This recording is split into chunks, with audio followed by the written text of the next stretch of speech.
Awesome. So, today we are talking about the rhetorical device known as distinctio.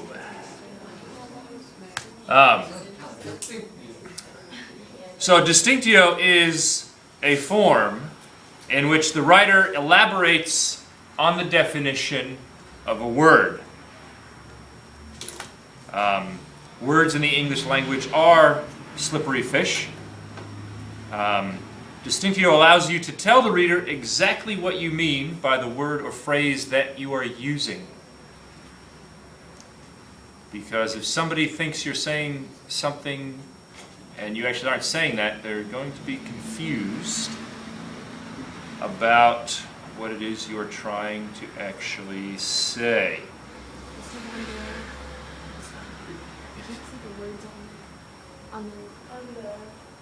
Oh, you can't see? Oh, is it? Too bright. It's too bright. Oh well, I guess you just hear me then and play the PowerPoint along with it. Here's slide number 1.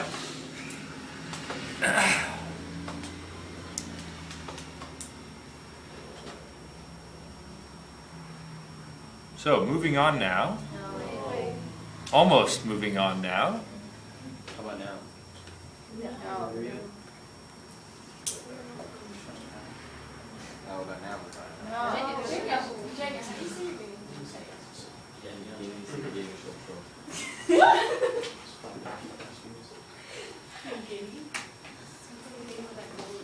Yes? No. Yes. So you know when you're taking notes with a PowerPoint, you don't have to write down every single thing that's written on the PowerPoint. Yes, we do. But now you might have something important. Okay. Say more eloquently than I can. For example, words are slippery fish, especially in English. You don't necessarily need to copy that part down. But maybe you should copy down that distinctio allows you to tell the reader exactly what you mean. Is that an example or what? No, I'll give you an example coming up here. But Wait, why are there 15? No, that's not an example of distinctio. what does active thing mean? Do you have That- 14 slides of examples? No. That words in the it's a metaphor, yes. Words in the English language have lots of different meaning, so that it's hard to grasp the meaning, much like it's hard to grasp onto a slippery fish because it keeps slipping out of your hands. It's like a metaphor. Yes. Yes. That's what you just. Exactly. So distinctio is like your knife stabbing the fish exactly the way you want it to be. So you're going to tell the reader exactly what you want. Okay. Well, that's just survival, right? Okay. That's what bears do. Slide number 2. Well, I'm not going to go in the water like, I think you should. Just go into the water. You guys take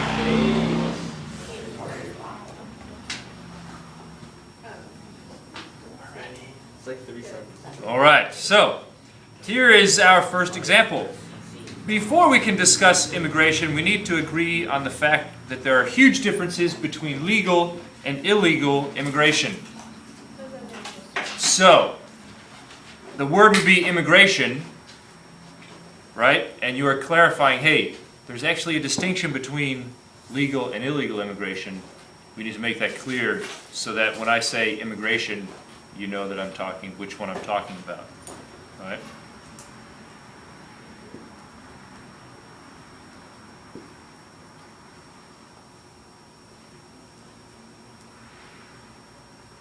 And I'll admit this is not the greatest example, but don't worry, I have some really good ones further on.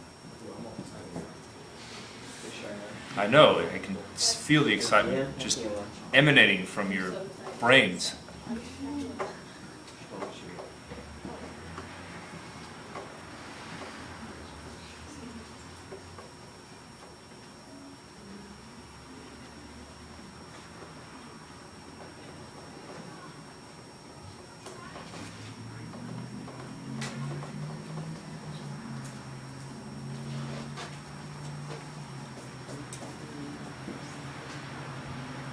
Next, slide number 3.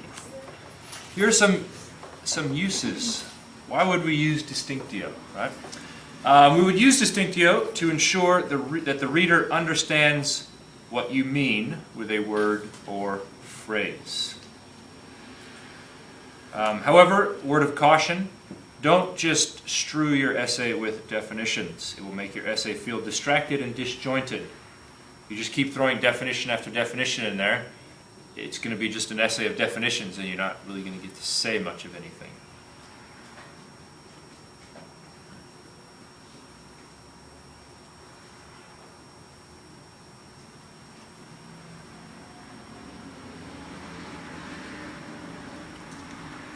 So that being said, you might ask yourself the question, when should I use distinctio? What did I just do there? Procatalaxis. Oh, no. The question then. Not with the one before. Antithesis. A fit. The one before rhetorical question. Hypophora. Hypophora. Thank you. Did you just look at the one before rhetorical questions? Yeah. Who remembers what hypophora is? That's when you ask the question and then answer it, right? I haven't answered it yet, but I'm going to. With slide number 4, which is coming up now. Some might ask the question, when should I use this? Well, here's when you would use it. When you're using a word in your essay that indicates how good something is, how likely something is, or how difficult something is. And these words often need clarification, which is why you would use distinctio, and when you would use distinctio.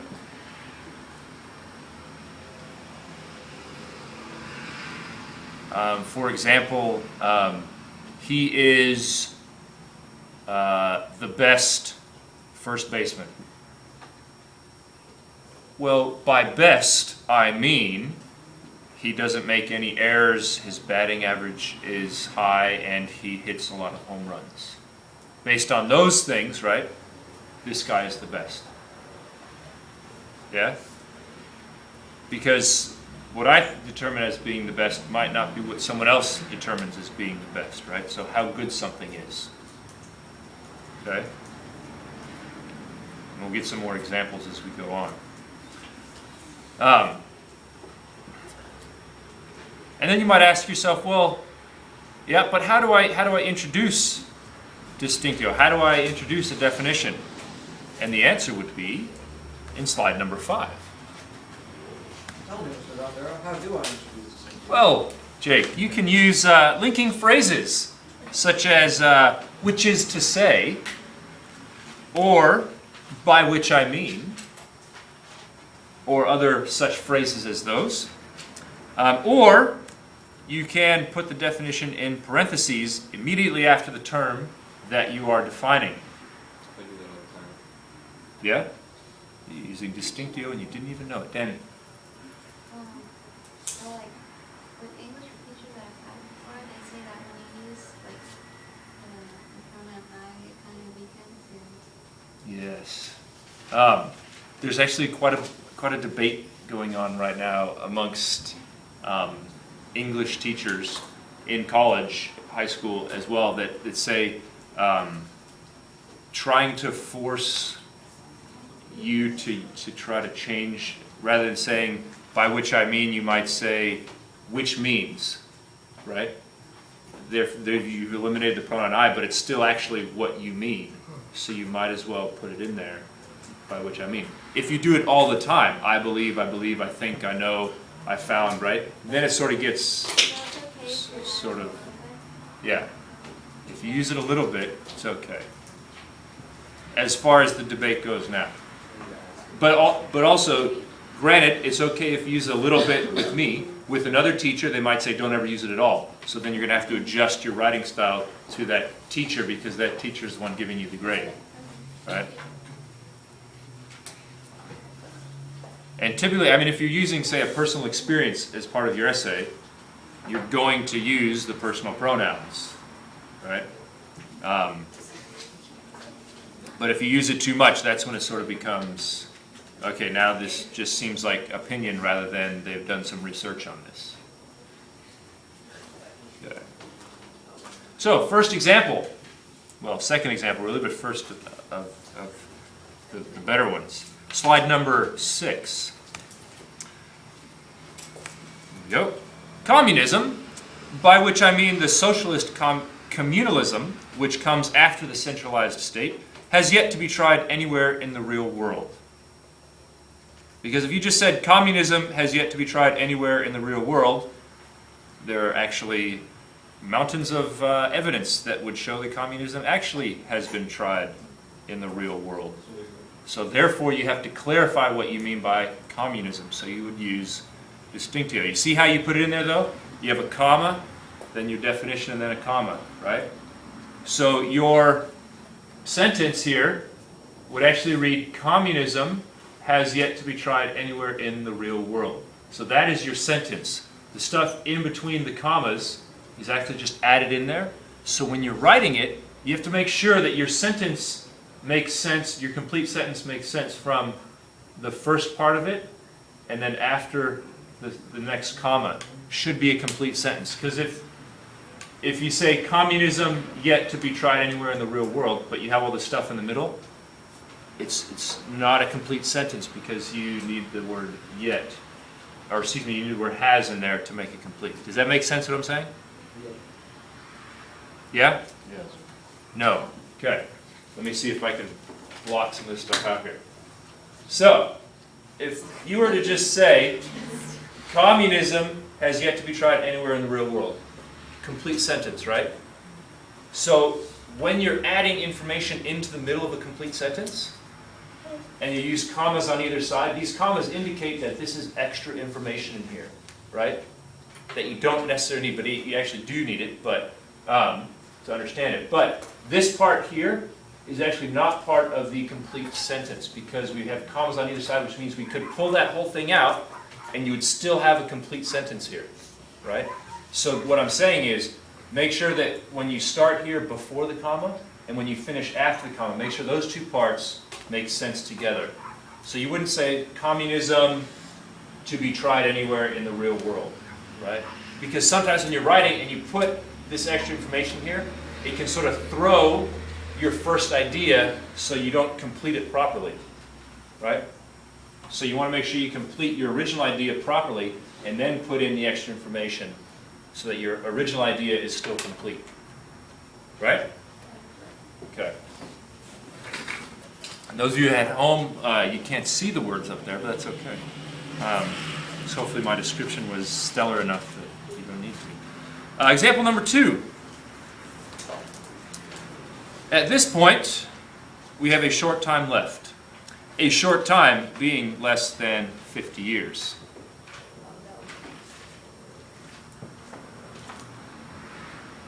Because you might say, well, what's a short time? How long is a short time, right? We don't know. So we have to clarify that, make a distinction. So we use distinctio.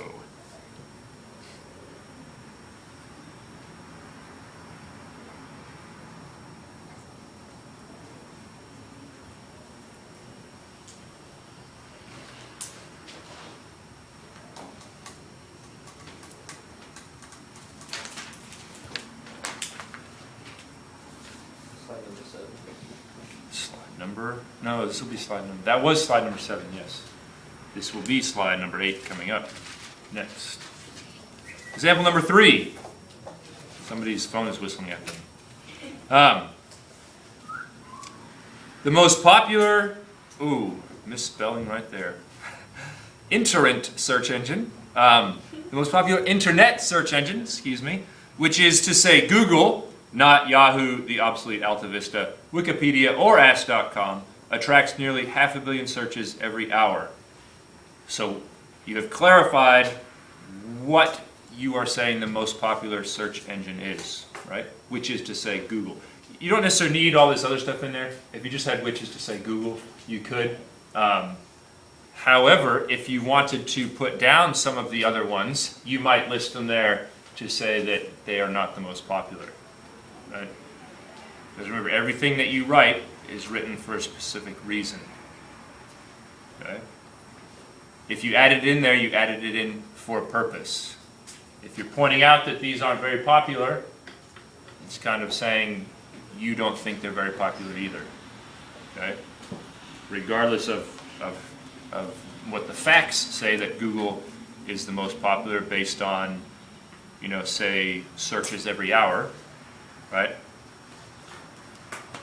So it's like a positive. Kind of like in a positive, yes. Yes.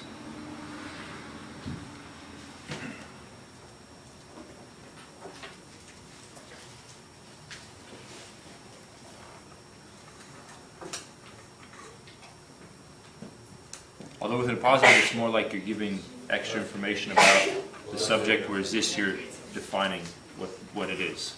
Okay. All right, and slide number 9. Fourth example. Is this software easy to use? Parentheses. Can my 90-year-old grandmother learn it? End parentheses. Or difficult? Parentheses. Do I need a degree in computer science? And